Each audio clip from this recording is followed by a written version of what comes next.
Hi ಸ್ನೇಹಿತರೆ, ಇವತ್ತಿನ ಒಂದು ಪ್ರಮುಖ ವಿಡಿಯೋ ಏನಪ್ಪಾ ಅಂತಂದ್ರೆ 15/7/2026 ಒಂದು ಪ್ರಮುಖ ಪ್ರಚಲಿತ ಘಟನೆಗೆ ಸಂಬಂಧಿಸಿದಂತ ಮಾಹಿತಿಯನ್ನು ಪಡೆದುಕೊಳ್ಳೋಣ. ಓಕೆ, ಪ್ರಚಲಿತ ಘಟನೆಯಲ್ಲಿ ಪ್ರಮುಖವಾಗಿ ಸ್ಟ್ಯಾಟಿಕ್ ಜಿಕೆ ಕೂಡ ಲಿಂಕ್ ಅಲ್ಲಿ ಇರುತ್ತೆ ನೋಡ್ರಿ.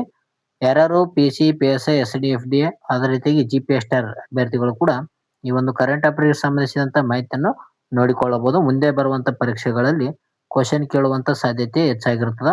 ಕರೆಂಟ್ ಅಫೇರ್ಸ್ ಮೇಲೆ ಹೆಚ್ಚಾಗಿ ಕ್ವಶನ್ ಕೇಳ್ತಾರೆ ಎದುರು, ನಿಮ್ಗೆಲ್ಲ ಗೊತ್ತಿರುವ ಹಾಗೆ. ಓಕೆ, ಒಂದ್ಸಲ ಪೂರ್ತಿಯಾಗಿ ವಿಡಿಯೋ ನೋಡಿ, ಇಷ್ಟ ಆದ್ರೆ ಸಬ್ಸ್ಕ್ರೈಬ್ ಆಗಿ, ಓಕೆ, ಲೈಕ್ ಮಾಡಿ, ಶೇರ್ ಮಾಡಿ. ಹಾಗಾದ್ರೆ ಬನ್ನಿ ಮೊದಲನೇದಾಗಿ ಶುರು ಮಾಡೋಣ. ಮೊದಲನೇದಾಗಿ ನ್ಯೂಸ್ ಬಂದಿತ್ತು ನೋಡ್ರಿ, ಅದಕ್ಕೆ ಸಂಬಂಧಿಸಿದಂತ ಮೊದಲು ಪ್ರಶ್ನೆಯನ್ನು ಕೊಟ್ಟಿದ್ದೀನಿ. ಓಕೆ, ಮೊದಲ ಒಂದು ಪ್ರಶ್ನೆ ನೋಡೋಣ. ಇತ್ತೀಚೆಗೆ ತನ್ನ 50ನೇ ವರ್ಷಗಳ ಸುವರ್ಣ ಮಹೋತ್ಸವವನ್ನು ಆಚರಿಸಿಕೊಂಡಂತ ರಾಣಿಬೆನ್ನೂರು ಕೃಷ್ಣಮೃಗ ಅಭಯಾರಣ್ಯವು ಕರ್ನಾಟಕದ ಯಾವ ಜಿಲ್ಲೆಯಲ್ಲಿ ಕಂಡು ಬರ್ತದೆ ಅಂತ ಕೊಟ್ಟಿದ್ದಾರೆ. ರಾಣಿಬೆನ್ನೂರು ಕೃಷ್ಣಮೃಗ ಅಭಯಾರಣ್ಯ ಯಾವ ಒಂದು ಜಿಲ್ಲೆಯಲ್ಲಿ ಕಂಡು ಬರ್ತದಂತ ಪ್ರಶ್ನೆ ಕೇಳಿದ್ದಾರೆ ಇಲ್ಲಿ. ಇದಕ್ಕೆ ಸರಿಯಾದ ಉತ್ತರ ನೋಡೋದಾದ್ರೆ ಆಪ್ಷನ್ಸ್ ಬಿ ನೋಡಿ, ಹಾವೇರಿಯಲ್ಲಿ ಕಂಡು ಬರ್ತದ. ಓಕೆ, ಸರಿಯಾದ ಉತ್ತರ ಹಾವೇರಿ ಆಗಿತ್ತು ನೋಡ್ರಿ. ಆ ನ್ಯೂಸ್ ಅಲ್ಲಿ ಬಂದಿತ್ತು ನೋಡ್ರಿ, ಹಾವೇರಿ ಜಿಲ್ಲೆಯ ರಾಣಿಬೆನ್ನೂರಿನಲ್ಲಿರುವಂತಹ ಈ ಒಂದು ಅಭಯಾರಣ್ಯವು 1974ರಲ್ಲಿ ಸ್ಥಾಪನೆಯಾಗಿದ್ದು, ಇದೀಗ 50 ವರ್ಷಗಳನ್ನು ಪೂರೈಸಿ ಸುವರ್ಣ ಮಹೋತ್ಸವವನ್ನು ಆಚರಿಸಿಕೊಳ್ಳುತ್ತಿದೆ. ಎಷ್ಟು ವರ್ಷ ಆಗಿದೆ? 50 ವರ್ಷ ಆಗಿದೆ ನೋಡಿ. ಈ ಒಂದು ರಾಣಿ ಬೆನ್ನೂರು ಮೃಗಾಲಯ, ಓಕೆ, ಕೃಷ್ಣ ಮೃಗಾಲಯ 1974ರಲ್ಲಿ ಸ್ಥಾಪನೆ ಆಗಿದೆ. ಇದರೊಂದು ವಿಶೇಷ ಯೋಜನೆ ಮಾಡಿದ್ದಾರೆ. ಶಾಲಾ ಮಕ್ಕಳಿಗಾಗಿ ಉಚಿತವಾಗಿ ಪ್ರವೇಶ ನೀಡುವ ಚಿಣ್ಣರ ವನ ಎಂಬ ಒಂದು ವಿಶೇಷ ಕಾರ್ಯಕ್ರಮವನ್ನು ಅರಣ್ಯ ಇಲಾಖೆ ಹಮ್ಮಿಕೊಂಡಿದೆ ಅಂತ ಹೇಳ್ಬೋದು. ಅಂದ್ರೆ ಈ ಒಂದು ಅರಣ್ಯಕ್ಕೆ ಹೋದಂತ ಏನು ಮಕ್ಕಳಿದ್ದಾರೆ ಆ ಮಕ್ಕಳಿಗೆ ಉಚಿತವಾಗಿ ಪಾಸ್ ನೀಡ್ತಾರ. ಓಕೆ, ಆ ಒಂದು ಯೋಜನೆಯನ್ನ ಹಾಕಿಕೊಂಡ್ರು ನೋಡ್ರಿ. ರಾಣಿಬೆನ್ನೂರು ಕೃಷ್ಣಮೃಗ ವನ್ಯಜೀವಿ ಅಭಯಾರಣ್ಯ ಹಾವೇರಿಯಲ್ಲಿ ಕಂಡು ಬರ್ತದ. ಇದೀಗ 50 ವರ್ಷ ಪೂರೈಸಿದೆ ನೋಡಿ, ಅದಕ್ಕೆ ನ್ಯೂಸ್ ಎಲ್ಲಿತ್ತು ನಿಮ್ಗ ಕೊಟ್ಟಿದ್ದೀನಿ ಇಲ್ಲಿ. ಇದರ ಒಂದು ಸಂರಕ್ಷಣೆ ಬಗ್ಗೆ ನೋಡೋದಾದ್ರೆ ಇಲ್ಲಿ ಕೃಷ್ಣ ಮೃಗಗಳ ಜೊತೆಗಿನ ಒಂದು ನಶಿಸುತ್ತಿರುವಂತ ಗ್ರೇಟ್ ಇಂಡಿಯನ್ ಬಸ್ಟರ್ಡ್ ಅಂದ್ರೆ ಕರ್ನಾಟಕದ ಒಂದು ಪಕ್ಷಿ ಅಂತ ಹೇಳ್ಬೋದು.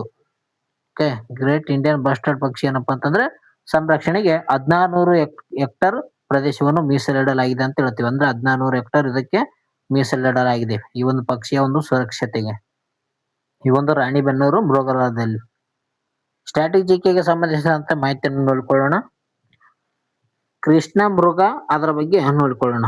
ಇದರ ವೈಜ್ಞಾನಿಕ ಹೆಸರು ಏನಪ್ಪಾ ಅಂತಂದ್ರೆ ಆಂಟಿಲೋಪ್ ಸರ್ವಿ ಕಾರ್ಪಾ ಅಂತ ಕರೀತಾರ. ಕಾರ್ಪಾ ಇದರ ಒಂದು ಮಹತ್ವ ನೋಡೋದಾದ್ರೆ ಭಾರತೀಯ ಉಪಖಂಡಕ್ಕೆ ಮಾತ್ರ ಸೀಮಿತವಾಗಿರುವಂತಹ ಈ ಪ್ರಾಣಿಗಳು ಅತಿ ವೇಗವಾಗಿ ಓಡುವಂತ ಒಂದು ಸಸ್ತನಿಗಳಲ್ಲಿ ಒಂದಾಗಿವೆ ನೋಡಿ.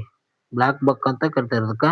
ಇದರ ಒಂದು ಆಯುಷ್ಯ ಸ್ಥಾನಮಾನ ನೋಡೋದಾದ್ರೆ ರೆಡ್ ಲಿಸ್ಟ್ ನಲ್ಲಿ ಪ್ರಕಾರ ಇದು ಕಡಿಮೆ ಕಾಳಜಿಯ ಒಂದು ಪಟ್ಟಿಯಲ್ಲಿದ್ದರೂ ಕೂಡ ಬೇಟೆಯಿಂದಾಗಿ ಸಂರಕ್ಷಣೆಯ ಒಂದು ಅವಶ್ಯಕತೆ ಬಹಳ ಇದೆ ಈ ಒಂದು ಕೃಷ್ಣ ಮೃಗಕ್ಕೆ.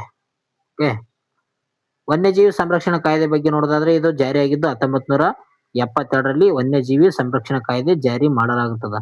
ಇದೊಂದು ಪ್ರಮುಖ ಉದ್ದೇಶ ಏನಪ್ಪಾ ಅಂತಂದ್ರೆ ಅಳಿವಿನಂಚಿನಲ್ಲಿರುವಂತಹ ಸಸ್ಯ ಆಗಿರ್ಬೋದು ಅಥವಾ ಪ್ರಾಣಿ ಆಗಿರ್ಬೋದು, ಇಂಥ ಒಂದು ಪ್ರಭೇದಗಳನ್ನು ಸಂರಕ್ಷಣೆ ಮತ್ತು ಅಕ್ರಮ ಬೇಟೆಯಾಡುವುದನ್ನು ತಡೆಗಟ್ಟುವುದು ಇದರ ಒಂದು ಉದ್ದೇಶವಾಗಿದೆ ನೋಡಿ, ವನ್ಯಜೀವಿ ಸಂರಕ್ಷಣಾ ಕಾಯ್ದೆಯ ಉದ್ದೇಶ. ಅದೇ ರೀತಿ ರಾಜ್ಯ ಪ್ರಾಣಿ ಆಗಿರುವಂತಹ ಕರ್ನಾಟಕ ರಾಜ್ಯ ಪ್ರಾಣಿ ಆನೆ ಆಗಿದೆ ನೋಡಿ, ಏಷ್ಯನ್ ಎಲಿಫೆಂಟ್ ಅಂತ ನಾವು ಕರಿತೀವಿ. ಆದ ಕೃಷ್ಣ ಮೃಗ ಸಂರಕ್ಷಣೆಗೆ ರಾಣಿಬೆನ್ನೂರು ಅತ್ಯಂತ ಪ್ರಸಿದ್ಧಿಯನ್ನು ಪಡೆದುಕೊಂಡಿದೆ ಅಂತ ಹೇಳ್ಬೋದು. ಕರ್ನಾಟಕ ರಾಜ್ಯದ ಪ್ರಾಣಿ ಯಾವ್ದಪ್ಪ ಅಂತಂದ್ರೆ ಏಷ್ಯನ್ ಎಲಿಫೆಂಟ್ ಅಂತ ಕರಿತೀವಿ. ಕೃಷ್ಣ ಮೃಗ ಒಂದು ಸಂರಕ್ಷಣೆ ಏನಪ್ಪಾ ಅಂತಂದ್ರೆ ರಾಣಿಬೆನ್ನೂರಲ್ಲಿ ಅತ್ಯಂತ ಪ್ರಮುಖವಾದಂತ ಸ್ಥಳವಾಗಿದೆ. ನೆಕ್ಸ್ಟ್ ನ್ಯೂಸ್ ಹೋಗೋಣ. ನೆಕ್ಸ್ಟ್ ನ್ಯೂಸ್ ಪ್ರಶ್ನೆ ಬಂದಿದೆ ನೋಡಿ.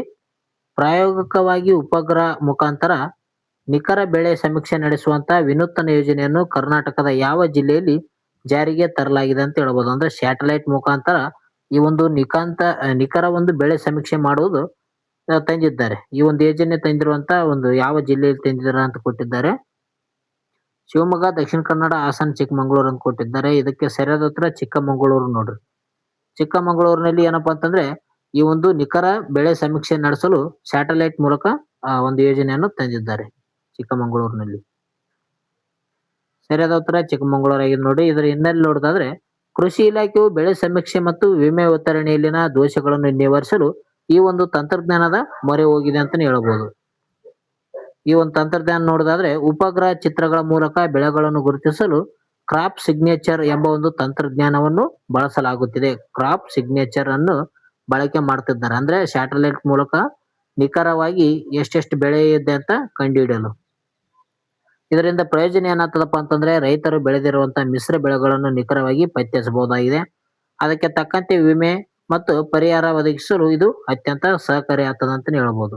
ಅದಕ್ಕಾಗಿ ಈ ಒಂದು ಚಿಕ್ಕಮಗಳೂರು ಜಿಲ್ಲೆಯಲ್ಲಿ ಸ್ಯಾಟಲೈಟ್ ಅನ್ನು ಮೂಲಕ ನಿಖರ ಬೆಳೆ ಸಮೀಕ್ಷೆ ಯೋಜನೆಯನ್ನು ತಂದಿದ್ದಾರೆ ನೋಡ್ರಿ.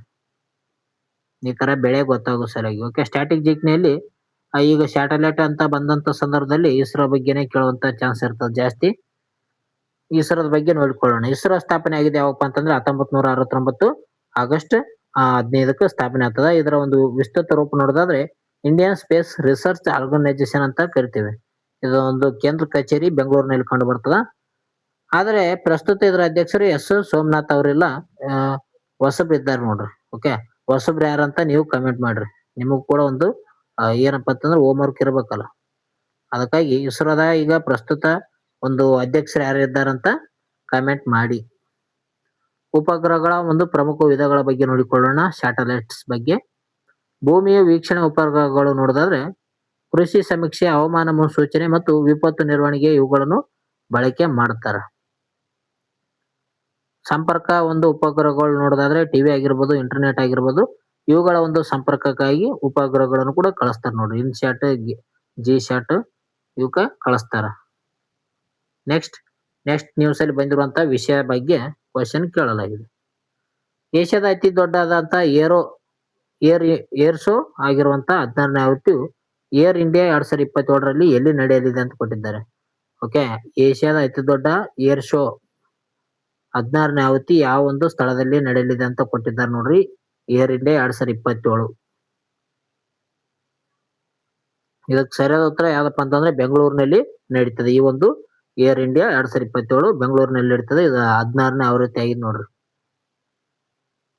ಓಕೆ, ಬೆಂಗಳೂರು ಇದಕ್ಕೆ ಸರಿಯಾದ ಉತ್ತರ ಇದೆ. ಈ ಒಂದು ಬೃಹತ್ ವೈಮಾನಿಕ ಪ್ರದರ್ಶನವು ಬೆಂಗಳೂರಿನ ಒಂದು ಯಲಹಂಕ ವಾಯುನೆಲೆಯಲ್ಲಿ ನಡೆಯಲಿದೆ. ಓಕೆ, ಸ್ಥಳ ಆಗಿದೆ. ಇದರ ಒಂದು ಆವೃತ್ತಿ ನೋಡೋದಾದ್ರೆ 2027ರಲ್ಲಿ ನಡೆಯಲಿರುವಂತಹ ಒಂದು ಏರೋ ಇಂಡಿಯಾದ ಒಂದು ಎಷ್ಟನೇದಂದ್ರೆ 16ನೇ ಆವೃತ್ತಿ ಆಗಿದೆ ನೋಡ್ರಿ. ಏರೋ ಇಂಡಿಯಾ ಎಷ್ಟನೇದಾಗಿದೆ? ಏರ್ ಇಂಡಿಯಾ 16ನೇ ಆವೃತ್ತಿ ಆಗಿದೆ. 2027ರಲ್ಲಿ ನಡೆಯಲಿದೆ. ಇದರ ಒಂದು ಆಯೋಜಕರು ನೋಡೋದಾದ್ರೆ ಭಾರತ ಸರ್ಕಾರದ ರಕ್ಷಣಾ ಸಚಿವಾಲಯ ಹಾಗೂ ಹಿಂದೂಸ್ತಾನ್ ಏರೋನಾಟಿಕ್ಸ್ ಲಿಮಿಟೆಡ್ ಏನಪ್ಪಾ ಅಂತಂದ್ರೆ ಜಂಟಿಯಾಗಿ ಇದನ್ನು ಆಯೋಜನೆ ಮಾಡಲಾಗುತ್ತದೆ. ಓಕೆ, ಇದಕ್ಕೆ ಸಂಬಂಧಿಸಿದಂತ ಸ್ಟ್ರಾಟಜಿಕಲಿ ಹಿಂದೂಸ್ತಾನ್ ಏರೋನಾಟಿಕಲ್ಸ್ ಲಿಮಿಟೆಡ್ ಬಗ್ಗೆ ನೋಡೋಣ. HAL ಅಂತ ನಾವು ಕರಿತೇವೆ. ಇದು ಸ್ಥಾಪನೆ ಆಗಿದ್ದು 1940ರಲ್ಲಿ ಇದು ಸ್ಥಾಪನೆ ಆಗುತ್ತದ. ವಾಲ್ಚಂದ್ ಮತ್ತು ಹೀರಾಚಂದ್ ಅವರಿಂದ ಇದು ಸ್ಥಾಪನೆ ಆಗ್ತದೆ ನೋಡ್ರಿ. ಹಿಂದೂಸ್ತಾನ್ ಏರ್ಕ್ರಾಫ್ಟ್ ಆಗಿ ಇದು ಸ್ಥಾಪನೆ ಆಗ್ತದ. ಇದು ಮುಂದೆ ಏನ್ ಮಾಡ್ತಾರೆ ಅಂದ್ರೆ 1964ರಲ್ಲಿ HAL ಎಂದು ಮರುನಾಮಕರಣ ಮಾಡಲಾಗುತ್ತದೆ. HAL ಎಂದು ಯಾವಾಗ ಮರುನಾಮಕರಣ ಆಗಿದೆ ಅಂದ್ರೆ 1964ರಲ್ಲಿ ಮರುನಾಮಕರಣ ಆಗಿದೆ. ಇದರ ಒಂದು ಕೇಂದ್ರ ಕಚೇರಿ ಬೆಂಗಳೂರಿನಲ್ಲಿ ಕಂಡು ಬರ್ತದೆ. ಅದೇ ರೀತಿಯಾಗಿ ಭಾರತ ವಾಯುಪಡೆ ಬಗ್ಗೆ ಕೂಡ ನಾವು ನೋಡಬಹುದು. ಇಂಡಿಯನ್ ಏರ್ ಫೋರ್ಸ್ ಇದ್ರ ಬಗ್ಗೆ ನೋಡೋದಾದ್ರೆ ಪ್ರಶ್ನೆ ಕೇಳಿದ್ದಾರೆ ನೋಡ್ರಿ. ಅಂದ್ರೆ ವಾಯುಪಡೆ ದಿನವನ್ನು ಯಾವಾಗ ಆಚರಣೆ ಮಾಡ್ತಾರಂತ ಪ್ರಶ್ನೆ ಕೇಳಿದ್ದಾರೆ ಎಕ್ಸಾಮ್ಗಳಲ್ಲಿ. ವಾಯುಪಡೆ ದಿನ ನೋಡೋದಾದ್ರೆ ಪ್ರತಿ ವರ್ಷ ಅಕ್ಟೋಬರ್ 8ನೇ ತಾರೀಕರಂದು ಈ ಒಂದು ವಾಯುಪಡೆ ದಿನವನ್ನು ಆಚರಣೆ ಮಾಡುತ್ತಾರ. ಇದು ಸ್ಥಾಪನೆ ಆಗಿದೆ 1932ರಲ್ಲಿ ಸ್ಥಾಪನೆ ಆಗಿದೆ. ಇದರ ಒಂದು ಧ್ಯೇಯವಾಕ್ಯ ನೋಡೋದಾದ್ರೆ touch the sky with glory ಅಂತ ನಾವು ಕರಿತೀವಿ. ಈ ಒಂದು ಇದರ ಒಂದು ಧ್ಯೇಯವಾಕ್ಯವಾಗಿದೆ ನೋಡಿ. ಪ್ರಮುಖ ಯುದ್ಧ ವಿಮಾನಗಳು ನೋಡೋದಾದ್ರೆ ಇದರಲ್ಲಿ ತೇಜಸ್ ಆಗಿರ್ಬೋದು, ರಫೇಲ್ ಆಗಿರ್ಬೋದು, ಸುಖೋ ಆಗಿರ್ಬೋದು, ಇವೇನಪ್ಪ ಅಂತಂದ್ರೆ HAL ನಿರ್ಮಿತ ಒಂದು ಪ್ರಮುಖ ಒಂದು ಯುದ್ಧ ವಿಮಾನಗಳಾಗ್ಯಾವ. ಓಕೆ, ನೋಡಿ ಸ್ನೇಹಿತರೆ, ನ್ಯೂಸ್ ಅಲ್ಲಿ ಏನ್ ಕೊಟ್ಟಿತ್ತಪ್ಪ ಅಂತಂದ್ರೆ ಏರೋ ಶೋ ಎಷ್ಟನೇದಂದ್ರೆ ಏರ್ ಇಂಡಿಯನ್ ಶೋ ಎಲ್ಲಿ ನಡೀತದೆ ಅಂದ್ರೆ ಬೆಂಗಳೂರಲ್ಲಿ ನಡೀತದಂತ ನ್ಯೂಸ್ ಅಲ್ಲಿ ಬಂದಿತ್ತು.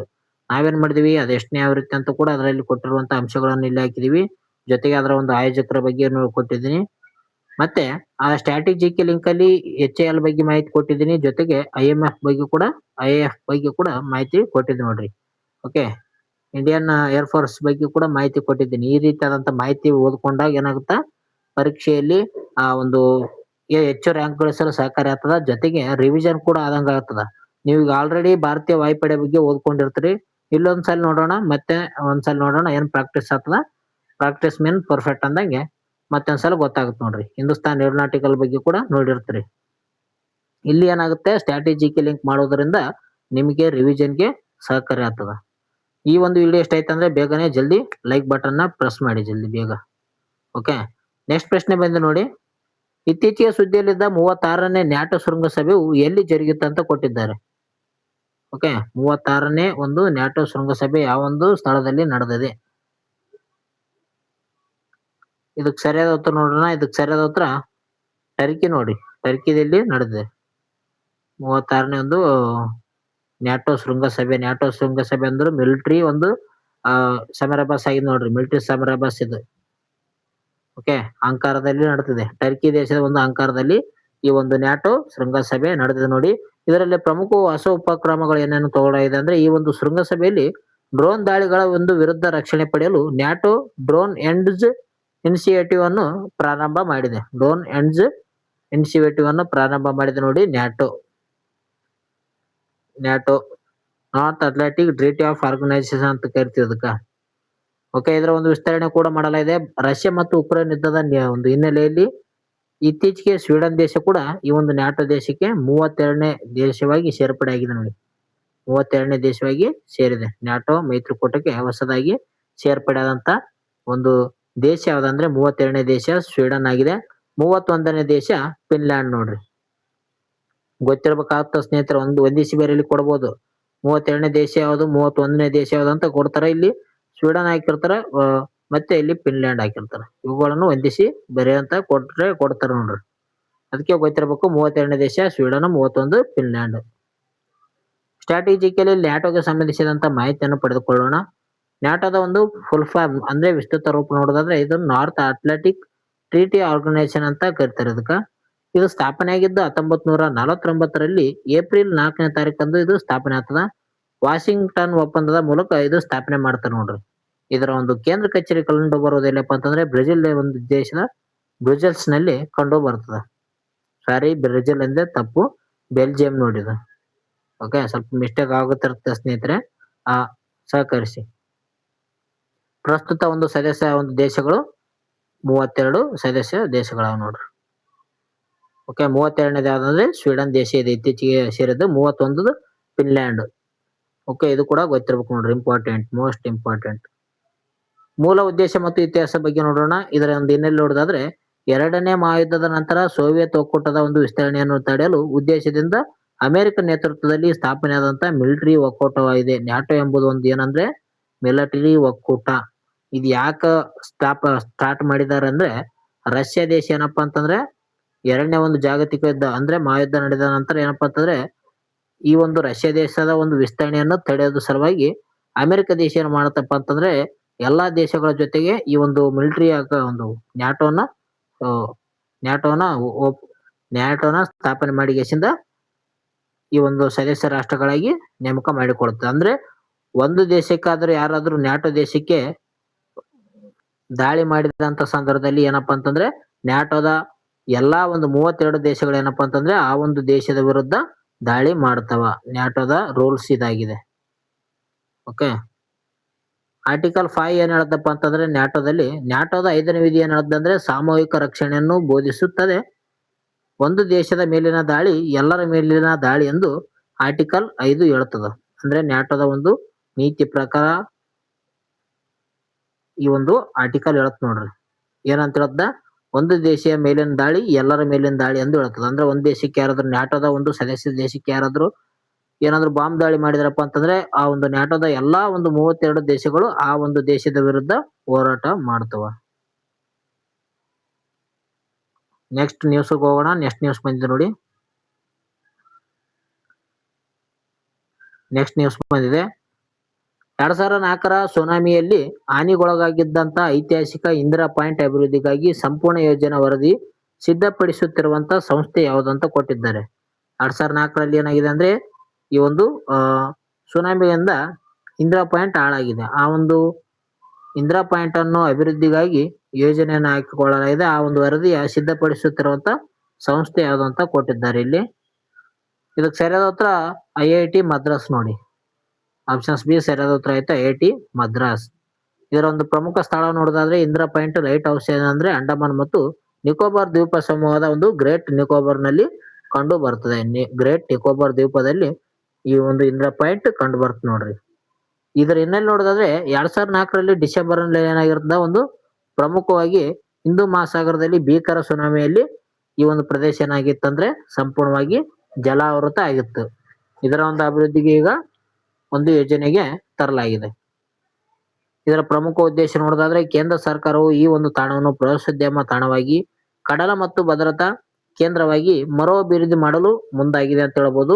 ಅದಕ್ಕಾಗಿ ಐಐಟಿ ಮದ್ರಾಸ್ ಮುಂದಾಳತ್ವ ವಹಿಸ್ಕೊಂಡಿದೆ ನೋಡಿ. ಐಐಟಿ ಮದ್ರಾಸ್ ಅಂತ ಹೇಳ್ತೀವಿ ನಾವು. Okay, IIT Bombay, IIT Chennai ಅಂತ ಕೊಡ್ತಾರೆ. ಐಐಟಿ ಮದ್ರಾಸ್ ಏನ್ ಮಾಡಿದೆ ಅಂದ್ರೆ ಈ ಒಂದು ಅಭಿವೃದ್ಧಿ ಮಾಡಲು ಸಂಸ್ಥೆ ಆಗಿದೆ ನೋಡಿ. ಸ್ಟ್ರಾಟಜಿಕಲಿ ಭಾರತ ಭೌಗೋಳಿಕ ಒಂದು ಗಡಿ ಬಿಂದುಗಳ ಬಗ್ಗೆ ನೋಡಿಕೊಳ್ಳೋಣ. ಇದರ ಮೇಲೆ ಕೂಡ ಪ್ರಶ್ನೆ ಆಗಿದ್ದಾವ. ದಕ್ಷಿಣ ತುದಿ ಅಂತ ನಾವು ಕರಿತೀವಿ ಇಂದಿರಾ ಪಾಯಿಂಟ್ ಅನ್ನು. ಗ್ರೇಟ್ ನಿಕೋಬಾರ್ ನಲ್ಲಿ ಇದು ಕಂಡು ಬರ್ತದೆ. ಇದರ ಒಂದು ಹಳೆಯ ಹೆಸರು ಏನಪ್ಪಾ ಅಂತಂದ್ರೆ ಪಿಗ್ಮಿಯಲನ್ ಪಾಯಿಂಟ್ ಅಂತ ಕರೀತಾರೆ, ಹಳೆಯ ಹೆಸರು. ಮುಖ್ಯ ಭೂಭಾಗಗಳ ನೋಡೋದಾದ್ರೆ ದಕ್ಷಿಣ ತುದಿ ಕನ್ಯಾಕುಮಾರಿ ಆಗಿರ್ತದ. ಕೇಪ್ ಕಾಮೋರ್ನಿನ್ ಅಂತ ಕರಿತೀವಿ, ಇದು ತಮಿಳುನಾಡಲ್ಲಿ ಕಂಡು ಬರ್ತ ನೋಡ್ರಿ. ದಕ್ಷಿಣ ತುದಿ ಎಲ್ಲಪ್ಪ ಅಂತಂದ್ರೆ ಮುಖ್ಯ ಭೂಭಾಗ ತಮಿಳುನಾಡಲ್ಲಿ ಕಂಡು ಬರ್ತದ. ಓಕೆ, ಅದೇ ರೀತಿಯಾಗಿ ಇತರ ಒಂದು ಪ್ರಮುಖ ಬಿಂದುಗಳು ಉತ್ತರ ತುದಿ ನೋಡೋದಾದ್ರೆ ಇಂದ್ರ ಕಾಲ್ ಅಂತ ಕರೀತಾರೆ, ಇಂದ್ರ ಕೋಲ್ ಅಥವಾ ಇಂದ್ರ ಕಾಲ್ ಅಂತ ಕರೀತಾರೆ. ಇದು ಎಲ್ಲಿ ಕಂಡು ಬರ್ತದೆ ಅಂದ್ರೆ ಲಡಾಖ್ ನ ಒಂದು ಸಿಯಾಚಿನ್ ಗ್ಲೇಸಿಯರ್ ನಲ್ಲಿ ಕಂಡು ಬರ್ತದೆ. ಪಶ್ಚಿಮ ತುದಿ ನೋಡೋದಾದ್ರೆ ಇದು ಗೋವಾರ್ ಮೋತಿ ಅಥವಾ ಗುವಾಹಟಿಯಲ್ಲಿ ಕಂಡು ಬರ್ತದೆ ನೋಡ್ರಿ. ಸರ್ ಕ್ರಿಸ್ ಗುಜರಾತ್ ನಲ್ಲಿ ಕಂಡು ಬರ್ತದೆ ಗೋವಾರ್ ಮೋತಿ. ಓಕೆ, ಪೂರ್ವ ತುದಿ ನೋಡೋದಾದ್ರೆ ಕಿಬುತ್ತು ನಲ್ಲಿ ಕಂಡು ಬರ್ತದ, ಅರುಣಾಚಲ ಪ್ರದೇಶದ ಒಂದು ಕಿಬುತ್ತು. ನೋಡ್ರಿ ಸ್ನೇಹಿತರೆ, ಸ್ಟ್ರಾಟಜಿಕಲಿ ಈ ಪೂರ್ವ, ಪಶ್ಚಿಮ, ಉತ್ತರ, ದಕ್ಷಿಣಕ್ಕೆ ಸಂಬಂಧಿಸಿದಂತ ಪ್ರಮುಖ ತುದಿಗಳ ಬಗ್ಗೆ ಕೂಡ ನೋಡಿಕೊಂಡಂಗ ಆಯ್ತು. ನೆಕ್ಸ್ಟ್ ನ್ಯೂಸ್ ಹೋಗೋಣ. ನೆಕ್ಸ್ಟ್ ನ್ಯೂಸ್ ಕೊಟ್ಟಿದ್ದಾರೆ, ಗ್ರಾಮೀಣ ಯುವಕರಲ್ಲಿ ಉದ್ಯಮಶೀಲತೆಯನ್ನು ಬೆಳೆಸಲು ಗ್ರಾಮೋದಯ ಎಂಬ ಒಂದು ಹೊಸ ಉಪಕ್ರಮವನ್ನು ಆರಂಭಿಸಿದಂತ ಸಂಸ್ಥೆ ಯಾವುದಂತ ಕೊಟ್ಟಿದ್ದಾರೆ. ಗ್ರಾಮೋದ್ಯಮ ಎಂಬ ಒಂದು ಉಪಕ್ರಮ ಹಾಕಿಕೊಳ್ಳಲಾಗಿದೆ ನೋಡಿ. ಆ ಒಂದು ಸಂಸ್ಥೆ ಯಾವುದು? ಈ ಒಂದು ಉಪಕ್ರಮವನ್ನು ಹಾಕಿಕೊಂಡಂತ ಸಂಸ್ಥೆ. ಇದಕ್ಕೆ ಸರಿಯಾದ ಉತ್ತರ ನಬಾರ್ಡ್ ನೋಡಿ. ನಬಾರ್ಡ್ ಇದಕ್ಕೆ ಸರಿಯಾದ ಉತ್ತರ ಇದು ನೋಡ್ರಿ. ಇದೇನಂದ್ರೆ ಗ್ರಾಮೀಣ ಯುವಕರಲ್ಲಿ ಉದ್ಯಮಶೀಲತೆಯನ್ನು ತರಲು ಗ್ರಾಮೋದ್ಯಮ ಎಂಬ ಒಂದು ಹೊಸ ಉಪಕ್ರಮವನ್ನು ಆರಂಭ ಮಾಡಿದೆ ನಬಾರ್ಡ್. ಯೋಜನೆ ಪ್ರಮುಖ ಗುರಿ ನೋಡೋದಾದ್ರೆ ಮುಂದಿನ 3 ವರ್ಷಗಳಲ್ಲಿ ದೇಶದಾದ್ಯಂತ 4,000 ಗ್ರಾಮೀಣ ಉದ್ಯಮಗಳನ್ನು ಸ್ಥಾಪಿಸುವಂತ ಬೃಹತ್ ಗುರಿಯನ್ನು ಈ ಒಂದು ಯೋಜನೆ ಹೊಂದಿದೆ ಅಂತ ಹೇಳ್ಬೋದು. ಇದರ ಪ್ರಮುಖ ಉದ್ದೇಶ ಏನಪ್ಪಾ ಅಂತಂದ್ರೆ ಕೃಷಿ ಮತ್ತು ಕೃಷಿಯೇತರ ಕ್ಷೇತ್ರಗಳಲ್ಲಿ ಯುವಕರಲ್ಲಿ ಆರ್ಥಿಕ ನೆರವಾಗಿರ್ಬೋದು, ತರಬೇತಿ ಮತ್ತು ಮಾರ್ಗದರ್ಶನ ನೀಡಿಗೆಸಿಂದ ಅವರನ್ನು ಉದ್ಯೋಗ ಹುಡುಕುವವರ ಬದಲು ಉದ್ಯೋಗದಾತರನ್ನಾಗಿ ಮಾಡುವುದು ಇದರ ಒಂದು ಪ್ರಮುಖ ಉದ್ದೇಶವಾಗಿದೆ. ಓಕೆ, ಗ್ರಾಮೋದ್ಯಮ ಎಂಬ ಒಂದು ಉಪಕ್ರಮವನ್ನು ಸ್ಟಾರ್ಟ್ ಮಾಡಿದೆ ನಬಾರ್ಡ್. ಅಂದ್ರೆ ಗ್ರಾಮೀಣದಲ್ಲಿ ಕಂಡು ಬರುವಂತ ಪ್ರಮುಖ ವ್ಯಕ್ತಿಗಳು ಏನ್ ವ್ಯಕ್ತಿಗಳಿದ್ದಾರೆ ಯುವಕರು, ಈ ಒಂದು ಯುವಕರಿಗೆ ಬೇರೆ ಕಡೆ ಕೆಲಸ ಮಾಡೋದಕ್ಕಿಂತ ಗ್ರಾಮಗಳಲ್ಲೇ ಕೃಷಿಯ ಕೆಲಸ ಮಾಡ್ಬೇಕಂತ ಈ ಒಂದು ಯೋಜನೆಯನ್ನು ತಂದಿದ್ದಾರೆ. ಈಗ ನಬಾರ್ಡ್ಗೆ ಸಂಬಂಧಿಸಿದಂತ ಮಾಹಿತಿಯನ್ನು ನೋಡ್ಕೊಳ್ಳೋಣ. ನಬಾರ್ಡ್ ಬಗ್ಗೆ ನೀವು ಕೂಡ ಓದ್ಕೊಂಡಿರ್ತೀರಿ ನೋಡಿ. ಇಲ್ಲಿ ಸ್ಟ್ರಾಟಜಿಕಲಿ ಮತ್ತೆ ಏನಾಯ್ತು ನ್ಯೂಸ್ ಅಲ್ಲಿ ಕಾಣಿಸ್ಕೊಂಡಿದ್ರಿಂದ ಇದು ನಿಮ್ಗೆ ಈಗ ಸ್ಟ್ರಾಟಜಿಕಲಿ ನಾವು ತಂದಿವಿ, ನಿಮ್ಗೆ ರಿವಿಷನ್ ಆದಂಗ ಆಯ್ತು. ಈಗ ಜೊತೆಗೆ ಅದರ ಇಷ್ಟು ಕೂಡ ಇದೆ ಇಲ್ಲಿ. ಓಕೆ, ಇದರ ಒಂದು ವಿಸ್ತೃತ ರೂಪ ನೋಡೋಣ. National bank for agricultural and rural development ನೋಡಿ. ಇದರ ನಬಾರ್ಡ್ ನ ಒಂದು ವಿಸ್ತೃತ ರೂಪ ಆಲ್ಮೋಸ್ಟ್ ಎಲ್ಲ ಒಂದು ಪರೀಕ್ಷೆಯಲ್ಲಿ ಕೇಳಿದ್ದಾರೆ. National bank for agricultural and rural development. Okay, rural development ಅಂತ ಅಂತೀವಿ. ಇಲ್ಲಿ ಮಿಸ್ಟೇಕ್ ಆಗಿರುತ್ತೆ ನೋಡ್ರಿ, ಪರೀಕ್ಷೆಯಲ್ಲಿ ಎಲ್ಲ ಸೇಮ್ ಕೊಟ್ಟಿರ್ತಾರ. ಈ ಒಂದು ರೂರಲ್ ಅನ್ನೋದೇ ಸ್ವಲ್ಪ ಚೇಂಜ್ ಮಾಡಿರ್ತಾರ. ಇದು ಸ್ಥಾಪನೆ ಯಾವಾಗತ್ತೆ ಅಂದ್ರೆ 1982ರಲ್ಲಿ ಸ್ಥಾಪನೆ ಆಗ್ತದ, ಜುಲೈ 17ರಂದು. ಇದರ ಕೇಂದ್ರ ಕಚೇರಿ ಮುಂಬೈನಲ್ಲಿ ಕಂಡು ಬರ್ತದ. ಪ್ರಸ್ತುತ ಅಧ್ಯಕ್ಷರು ಶ್ರೀ ಶಾಜಿ ಕೇವಿ ಅಂತಿದೆ, ನೋಡ್ಕೊಳ್ಳಿ ಇದು ಒಂದ್ಸಲ ಕರೆಕ್ಟ್ ಇದೆ ಅಂತ. ಓಕೆ, ಇದರ ಪ್ರಮುಖ ಇಷ್ಟು ನೋಡೋದಾದ್ರೆ ಈ ಒಂದು ಸಮಿತಿ ಮುಖಲಕ ಈ ಒಂದು ನಬಾರ್ಡ್ ಅನ್ನು ಸ್ಥಾಪನೆ ಮಾಡಲಾಗುತ್ತದೆ. ಗ್ರಾಮೀಣ ಸಾಲ ವ್ಯವಸ್ಥೆಯನ್ನು ಬಲಪಡಿಸಲು ರಚಿಸಲಾದ ಬಿ ಶಿವರಾಮನ್ ಸಮಿತಿಯು ಈ ಒಂದು ಶಿಫಾರಸಿನ ಮೇರೆಗೆ ನಬಾರ್ಡ್ ಅನ್ನು ಸ್ಥಾಪನೆ ಮಾಡಲಾಗುತ್ತದೆ 1982ರಲ್ಲಿ ಜುಲೈ 12ರಂದು. ಇದರ ಒಂದು ಪ್ರಮುಖ ಕಾರ್ಯ ನೋಡೋಣ. ಇದು ಕೃಷಿ, ಸಣ್ಣ ಕೈಗಾರಿಕೆಗಳು ಮತ್ತು ಗ್ರಾಮೀಣ ಅಭಿವೃದ್ಧಿಗೆ ಹಣಕಾಸು ಒದಗಿಸುವಂತ ಭಾರತದ ಅತ್ಯುನ್ನತ ಬ್ಯಾಂಕ್ ಆಗಿದೆ ನೋಡಿ. ನಬಾರ್ಡ್ ಎಂಬುದು ಏನಪ್ಪಾ ಅಂತಂದ್ರೆ ಒಂದು ಕೃಷಿಗೆ ಸಾಲ ನೀಡುವಂತ ಪ್ರಮುಖ ಬ್ಯಾಂಕ್. ಓಕೆ, ನಬಾರ್ಡ್ ಬಗ್ಗೆ ತಿಳಿದುಕೊಂಡಿರ ಅಂತ ಅನ್ಕೊಂತೀನಿ ನೋಡಿ. ನಬಾರ್ಡ್ ಬಗ್ಗೆ ಮಾಹಿತಿಯನ್ನು ಕೊಟ್ಟಿದ್ದೀನಿ. ಇಷ್ಟ ಆಯ್ತಂದ್ರೆ ಜಲ್ದಿ ಲೈಕ್ ಕೊಡ್ರಿ. ಶೇರ್ ಮಾಡ್ರಿ, ಕಮೆಂಟ್ ಕೂಡ ಹಾಕಿ ನೋಡೋಣ ಎಷ್ಟು ಜನ ಕಮೆಂಟ್ ಹಾಕ್ತಾರೆ, ಏನು ವಿಡಿಯೋ ಯಾವ ರೀತಿ ಆಗಿದೆ ಅಂತ ಹೇಳಿದ್ರೆ ನಾವೇನಪ್ಪಾ ಅಂತಂದ್ರೆ ಇನ್ನೂ ಹೆಚ್ಚಿನ ಒಂದು ವಿಡಿಯೋನ ಹಾಕಕ್ಕೆ ನಮ್ಗ ಬೆಂಬಲ ಸಿಕ್ಕಂಗ ಆಗ್ತದ. ಸ್ವಲ್ಪ ಓಕೆ ಮೋಟಿವೇಶನ್ ಕೂಡ ಆಗುತ್ತೆ ನಮ್ಗ ಮಾಡ್ಬೇಕಂತ. ಅದಕ್ಕಾಗಿ ಕಮೆಂಟ್ ಹಾಕ್ರಿ ವಿಡಿಯೋ ಯಾವ ರೀತಿ ಆಗಿದೆ. ನೆಕ್ಸ್ಟ್ ಬಂದೆ ನೋಡಿ, 56ನೇ ಅಂತಾರಾಷ್ಟ್ರೀಯ ಭೌತಶಾಸ್ತ್ರ ಒಲಿಂಪಿಯಾಡ್ನಲ್ಲಿ ಭಾರತದ ಎಲ್ಲಾ 5 ವಿದ್ಯಾರ್ಥಿಗಳು ಚಿನ್ನದ ಪದಕ ಪಡೆದಿದ್ದಾರೆ. ಅಂದ್ರೆ ಚಿನ್ನದ ಪದಕ ಗೆದ್ದುಕೊಂಡಿದ್ದಾರೆ. ಈ ಒಂದು ಸ್ಪರ್ಧೆ ಯಾವ ದೇಶದಲ್ಲಿ ನಡೆಯಿತು ಅಂತ ಕೊಟ್ಟಿದ್ದಾರೆ. ನೋಡ್ರಿ ಇದೇ ರೀತಿಯಾಗಿ ಬರುತ್ತೆ ಪರೀಕ್ಷೆಯಲ್ಲಿ, ಯಾವ ರೀತಿಯಾಗಿ ಇದೇ ರೀತಿಯಾದಂತ ಕ್ವಶನ್ ಕೇಳುವಂತ ಸಾಧ್ಯತೆ ಇರ್ತದೆ. 56ನೇ ಅಂತಾರಾಷ್ಟ್ರೀಯ ಭೌತಶಾಸ್ತ್ರದಲ್ಲಿ ಒಲಿಂಪಿಯಾಡ್ನಲ್ಲಿ ಭಾರತದ ಎಲ್ಲಾ ಒಂದು 5 ವಿದ್ಯಾರ್ಥಿಗಳು ಚಿನ್ನದ ಪದಕ ಗೆದ್ದಿದ್ದಾರೆ. ಈ ಸ್ಪರ್ಧೆ ಯಾವ ದೇಶದಲ್ಲಿ ನಡೆದಿದೆ ಅಂತ ಕೊಟ್ಟಿದ್ದಾರೆ. ಇಲ್ಲಿ ಪೇರು, ಬ್ರೆಜಿಲ್, ಕೊಲಂಬಿಯಾ, ಅರ್ಜೆಂಟೈನಾ ಅಂತ ಕೊಟ್ಟಿದ್ದಾರೆ ನೋಡ್ರಿ. ಇದಕ್ಕೆ ಸರಿಯಾದ ಉತ್ತರ ಕೊಲಂಬಿಯಾ ಅಂತ ಸರಿಯಾದ ಉತ್ತರ ಇದೆ ನೋಡ್ರಿ. ಇತ್ತೀಚೆಗೆ ಕೊಲಂಬಿಯಾದಲ್ಲಿ ಈ ಒಂದು ಕ್ರೀಡಾಕೂಟ ನಡೆಯುತ್ತೆ. ಭಾರತ ತಂಡ ಏನಪ್ಪಾ ಅಂತಂದ್ರೆ ಸ್ಪರ್ಧಿಸಿದಂತ ಎಲ್ಲಾ 5 ವಿಭಾಗದಲ್ಲಿ 5 ಚಿನ್ನದ ಪದಕಗಳನ್ನು ಗೆಲ್ಲುವ ಮೂಲಕ ಜಗತ್ತಿನಲ್ಲೇ ಜಂಟಿಯಾಗಿ ನಂಬರ್ 1 ಸ್ಥಾನವನ್ನು ಪಡೆದುಕೊಂಡಿದೆ ಅಂತಾನೆ ಹೇಳ್ಬೋದು. ಭಾರತ ಏನಪ್ಪಾ ಅಂತಂದ್ರೆ 5 ವಿಭಾಗದಲ್ಲಿ ಏನಪ್ಪಾ ಅಂತಂದ್ರೆ ಚಿನ್ನವನ್ನು ಪಡೆದುಕೊಂಡಿದೆ. ಹೈಸ್ಕೂಲ್ ವಿದ್ಯಾರ್ಥಿಗಳಿಗಾಗಿ ನಡೆಸುವಂತ ಈ ಒಂದು ಜಾಗತಿಕ ಸ್ಪರ್ಧೆಯಲ್ಲಿ 100ಕ್ಕೂ ಹೆಚ್ಚು ದೇಶಗಳು ಭಾಗವಹಿಸುತ್ತವೆ. ಭಾರತ ಶೈಕ್ಷಣಿಕ ಗುಣಮಟ್ಟಕ್ಕೆ ಸಿಕ್ಕಂತ ಜಾಗತಿಕ ಮುನ್ನಡೆ ಇದಾಗಿದೆ ಅಂತಾನೆ ಹೇಳ್ಬೋದು. 5 ವಿಭಾಗದಲ್ಲೂ ಕೂಡ ಏನಾಗಿದೆ ಅಂದ್ರೆ ಭಾರತ ಚಿನ್ನದ ಪದಕವನ್ನು ಪಡೆದುಕೊಂಡಿದೆ. ಸ್ಟ್ರಾಟಜಿಕಲಿ ಭೌತಶಾಸ್ತ್ರ ಮತ್ತು ಭಾರತದ ಬಗ್ಗೆ ನೋಡೋಣ. ಫಿಸಿಕ್ಸ್ ನಲ್ಲಿ ಜಾಸ್ತಿ ಅವಾರ್ಡ್ ಬಂದಿದೆ. ಮೊದಲ ಒಂದು ನೊಬೆಲ್ ಪ್ರಶಸ್ತಿ ಪಡೆದುಕೊಂಡ್ರ ಬಗ್ಗೆ ಮಾಹಿತಿ ಇದೆ. ಭೌತಶಾಸ್ತ್ರದಲ್ಲಿ ನೊಬೆಲ್ ಪ್ರಶಸ್ತಿಯನ್ನು ಪಡೆದಂತ ಮೊದಲ ಭಾರತೀಯ ಮತ್ತು ಏಷ್ಯನ್ ವಿಜ್ಞಾನಿ ಯಾರಪ್ಪ ಅಂತಂದ್ರೆ ಅವರು ಸರ್ ಸಿ.ವಿ. ರಾಮನ್ ಅಂತ ನಾವು ಹೇಳ್ತೀವಿ. ಇವ್ರಿಗೆ 1930ರಲ್ಲಿ ಈ ಒಂದು ನೊಬೆಲ್ ಪ್ರಶಸ್ತಿಯನ್ನು ನೀಡಲಾಗುತ್ತದೆ. ಯಾತಕ್ಕಾಗಿ ಅಂದ್ರೆ ಯಾವ ಒಂದು ಸಂಶೋಧನೆಗಾಗಿ ನೀಡಿದ್ದಾರಪ್ಪ ಅಂತಂದ್ರೆ ಅದು ಬೆಳಕಿನ ಚದುರುವಿಕೆಗೆ ಸಂಬಂಧಿಸಿದಂತ ರಾಮನ್ ಎಫೆಕ್ಟ್ ಆವಿಷ್ಕಾರಕ್ಕಾಗಿ ಈ ಒಂದು ನೊಬೆಲ್ ಪ್ರಶಸ್ತಿಯನ್ನು ನೀಡಲಾಗುತ್ತದೆ. ಅದೇ ರೀತಿಯಾಗಿ ರಾಷ್ಟ್ರೀಯ ವಿಜ್ಞಾನ ದಿನವನ್ನು ಆಚರಣೆ ಮಾಡ್ತೀವಿ ನೋಡ್ರಿ. ಯಾವಾಗಪ್ಪ ಅಂತಂದ್ರೆ ಅದು ಫೆಬ್ರವರಿ 28ರಂದು ನ್ಯಾಷನಲ್ ಸೈನ್ಸ್ ಡೇ ಅನ್ನು ಆಚರಣೆ ಮಾಡಲಾಗುತ್ತದೆ ಪ್ರತಿ ವರ್ಷ.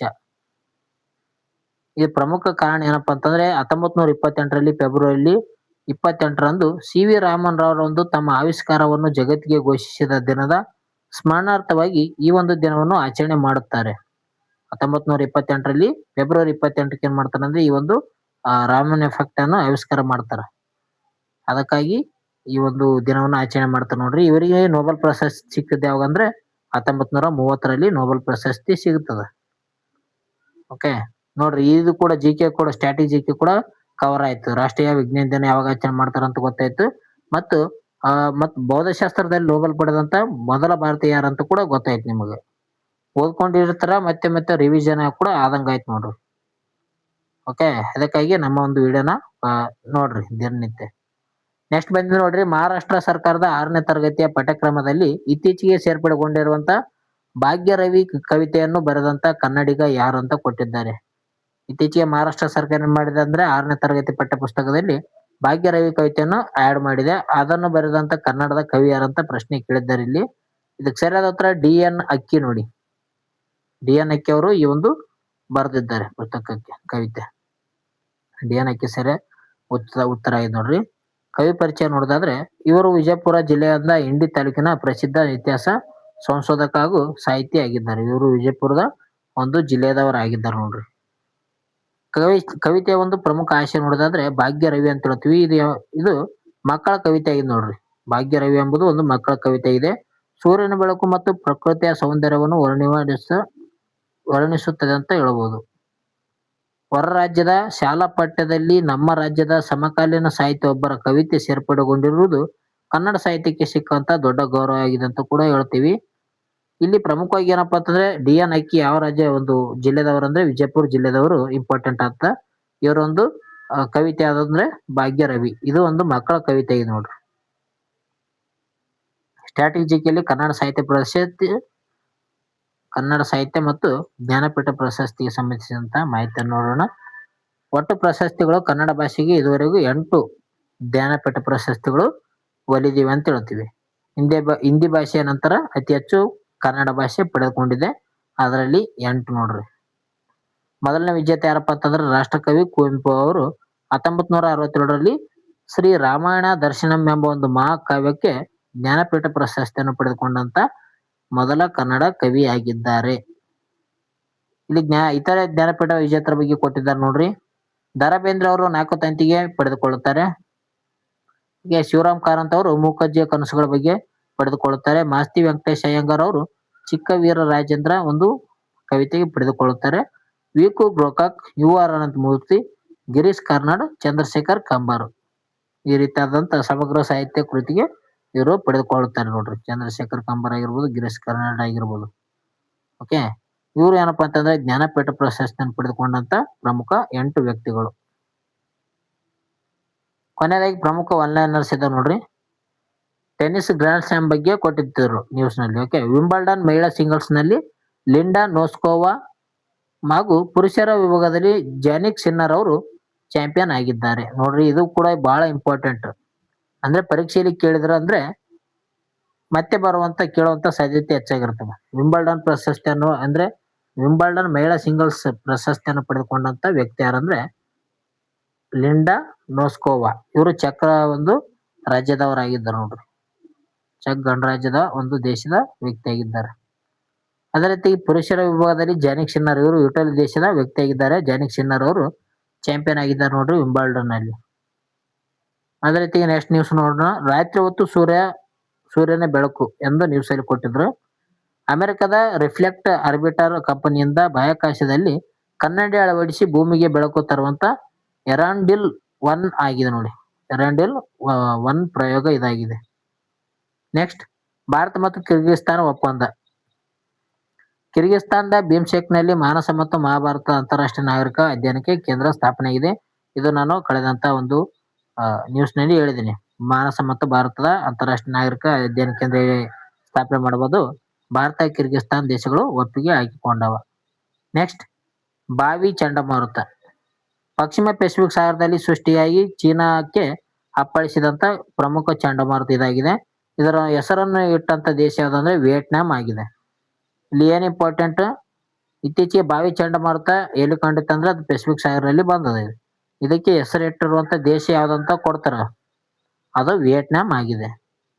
ನೆಕ್ಸ್ಟ್, ಹಂಪಿ ಪುರಾತತ್ವ ಶೋಧನೆ ಬಗ್ಗೆ ಕೊಟ್ಟಿದ್ರು ನ್ಯೂಸ್ ಅಲ್ಲಿ. ವಿಜಯನಗರ ಒಂದು ಕಾಲದ ವಿಠ್ಠಲ ದೇವಾಲಯದ ಆನೆಗುಂದಿ ಹಿಂಭಾಗದಲ್ಲಿ ಪ್ರಾಚೀನ ಜೈನ ತ್ರಿಕೂಟ ದೇವಾಲಯ ಅವಶೇಷಗಳು ಪತ್ತೆಯಾಗಿದ್ದಾವೆ ಅಂತ ಇದು ಕೂಡ ಕೊಟ್ಟಿದ್ರು ನೋಡ್ರಿ. ನ್ಯೂಸ್ ಇದು ಇಂಪಾರ್ಟೆಂಟ್ ನೋಡ್ರಿ. ಇದು ಬಾವಿ ಚಂಡಮಾರುತ ಹೆಸರಿಟ್ಟ ದೇಶ ವಿಯೆಟ್ನಾಂ. ಓಕೆ, ಎಲ್ಲ ಇಂಪಾರ್ಟೆಂಟ್ ಆದಂತ ನ್ಯೂಸ್ ಇದೆ ನೋಡ್ರಿ, ಯಾವ ಮಿಸ್ ಮಾಡಕ್ ಹೋಗ್ಬಿಡ್ರಿ. ಅದರಲ್ಲಿ ಈ ಒಂದು ಟೆನ್ನಿಸ್ ಆಟಕ್ಕೆ ಸಂಬಂಧಿಸಿದಂತ ನ್ಯೂಸು ಮತ್ತು ಚಂಡಮಾರುತದ ಇವು ವೆರಿ ವೆರಿ ಇಂಪಾರ್ಟೆಂಟ್ ನೋಡ್ರಿ. ಟೆನ್ನಿಸ್ ನಂತರ ಇಂಪಾರ್ಟೆಂಟ್ ಅಂದ್ರೆ ಇಂಪಾರ್ಟೆಂಟ್. ವಿಂಬಲ್ಡನ್ ಮಹಿಳಾ ಸಿಂಗಲ್ಸ್ ಲಿಂಡಾ ನೋಸ್ಕೋವಾ ಚೆಕ್ ದೇಶದವರಾಗಿದ್ದಾರೆ. ಪುರುಷರ ವಿಭಾಗದಲ್ಲಿ ಜಾನಿಕ್ ಸಿನ್ನರ್ ಇವರು ಇಟಲಿ ದೇಶದ ಪುರುಷ ವ್ಯಕ್ತಿಯಾಗಿದ್ದಾರೆ. ಓಕೆ, ಇಂಪಾರ್ಟೆಂಟ್ ಅಂದ್ರೆ ಇಂಪಾರ್ಟೆಂಟ್. ಅದೇ ರೀತಿಯಾಗಿ ರನ್ನರ್ ಅಪ್ ಅದರ ಬಗ್ಗೆ ಕೂಡ ತಿಳಿದುಕೊಂಡಿರ್ಬೇಕಾತ್ ನೋಡ್ರಿ, ಅವ್ರು ಕೂಡ ನೋಡ್ಕೊಳ್ರಿ. ಓಕೆ, ಇದಷ್ಟು ಏನಾಯ್ತಂದ್ರೆ ಪ್ರಮುಖ ಇವತ್ತಿನ ಕರೆಂಟ್ ಅಫೇರ್ಸ್ ಸಂಬಂಧಿಸಿದಂತ ಮಾಹಿತಿ ಆಗಿತ್ತ. ಈ ಒಂದು ವಿಡಿಯೋ ಇಷ್ಟ ಆಯ್ತಂದ್ರೆ ಲೈಕ್ ಮಾಡಿ, ಶೇರ್ ಮಾಡಿ, ಸಬ್ಸ್ಕ್ರೈಬ್ ಮಾಡ್ರಿ ನಮ್ಮ ಒಂದು ಕೇಸ್ ಟ್ಯೂಟೋರಿಯಲ್ಗಾಗಿ. ಓಕೆ, ನಿಮ್ಮ ಗುರಿಯತ್ತ ನಿಮ್ಮ ಹೆಜ್ಜೆ ಇರಲಿ ಅಂತ ಹೇಳುತ್ತಾ ಯಶಸ್ಸು ಖಂಡಿತ. ಓಕೆ, ಇಲ್ಲಿವರೆಗೂ ನೋಡಿದಕ್ಕಾಗಿ ಎಲ್ಲರಿಗೂ ಧನ್ಯವಾದಗಳು. ಈ ಒಂದು ವಿಡಿಯೋ ಇಷ್ಟ ಆಯ್ತಪ್ಪ ಅಂತಂದ್ರೆ ನಿಮ್ಮ ಒಂದು ಅನಿಸಿಕೆಯನ್ನ ಕಮೆಂಟ್ ಮಾಡ್ರಿ. ಯಾವ ರೀತಿಯಾಗಿ ವಿಡಿಯೋ ಇದೆ ಅಂತ, ಚೆನ್ನಾಗಿತ್ತಂದ್ರೆ ಸೂಪರ್ ಅಂತ ಕಮೆಂಟ್ ಹಾಕಿ. ಇನ್ನೊಂದು ಹೆಚ್ಚಿನ ವಿಡಿಯೋ ಬೇಕಂದ್ರೆ ಹೇಳ್ರಿ ಯಾವ ರೀತಿಯಾಗಿ ಇದೆ ಅನ್ನೋ ಕಂಟಿನ್ಯೂ ಮಾಡೋಣ. ಇನ್ನೂ ಕೂಡ ಏನಪ್ಪ ಅಂತಂದ್ರೆ ಪ್ರಮುಖವಾಗಿ ನೋಡ್ರಿ ಸ್ನೇಹಿತರೆ, ಜಿ.ಪಿ.ಎಸ್.ಟಿ.ಆರ್ ಏನಪ್ಪಾ ಅಂತಂದ್ರೆ ಶಿಕ್ಷಕರ ನೇಮಕಾತಿ ಆಲ್ರೆಡಿ ಕರೆದಿದ್ದಾರೆ ನೋಡ್ರಿ. 15,000 ಶಿಕ್ಷಕರ ನೇಮಕಾತಿಯನ್ನು ಕರೆದಿದ್ದಾರೆ. ಅದಕ್ಕೆ ಯಾರು ಓದ್ಕೊಂತಿದ್ದೀರಾ, ಜಿ.ಪಿ.ಎಸ್.ಟಿ.ಆರ್ ಗೆ ಸಂಬಂಧಿಸಿದಂತ ಒಂದು ಸೈಕಾಲಜಿ ಒಂದು ಕ್ಲಾಸ್ ಮಾಡಬೇಕಂತ ಅನ್ಕೊಂಡಿದ್ದೀನಿ. ಓಕೆ, ಸೈಕಾಲಜಿ ಕ್ಲಾಸ್ ಮಾಡ್ಬೇಕಂತ ಅನ್ಕೊಂಡಿನಿ. ಎಲ್ಲರೂ ಏನಪ್ಪಾ ಅಂತಂದ್ರೆ ಸೈಕಾಲಜಿ ಅಂತ ಕಮೆಂಟ್ ಹಾಕಿ ನೋಡೋಣ, ಆ ಒಂದು ವಿಡಿಯೋನ ಮಾಡೋಣ. ಸೈಕಾಲಜಿಗೆ ಸಂಬಂಧಿಸಿದಂತ ಪ್ರಮುಖ MCQs ಮಾಡೋಣ. ಓಕೆ ಸ್ನೇಹಿತರೆ, ಇಲ್ಲಿವರೆಗೂ ನೋಡಿದಕ್ಕಾಗೆಲ್ಲ ಧನ್ಯವಾದಗಳು. ಮುಂದಿನ ಒಂದು ವಿಡಿಯೋದಲ್ಲಿ ಸಿಗೋಣ. ಟೇಕ್ ಕೇರ್, ಬಾಯ್. ಅದೇ ರೀತಿಯಾಗಿ ಪೊಲೀಸ್ ಸ್ನೇಹಿತರ ಕೊನೆಯದಾಗಿ ಹೇಳೋದಾದ್ರೆ, ಪೊಲೀಸ್ ಪರೀಕ್ಷೆಗೆ ಸಂಬಂಧಿಸಿದಂತ ನಾನು ಸಂವಿಧಾನದ ಬಗ್ಗೆ ಮಾಡ್ತಾ ಇದ್ದೆ ನೋಡ್ರಿ. ಈಗ ಎಲ್ಲಿದ್ದೆ, ಉಪರಾಷ್ಟ್ರಪತಿ ಇದ್ದಿದೆ. ಉಪರಾಷ್ಟ್ರಪತಿ ಅವರ ಬಗ್ಗೆ ಕೂಡ ಬರುತ್ತೆ ನೋಡ್ರಿ, ಅದು ಕೂಡ ನೋಡ್ಕೊಳ್ರಿ ವಿಡಿಯೋ. ಓಕೆ ಸ್ನೇಹಿತರೆ, ಟೇಕ್ ಕೇರ್, ಬಾಯ್.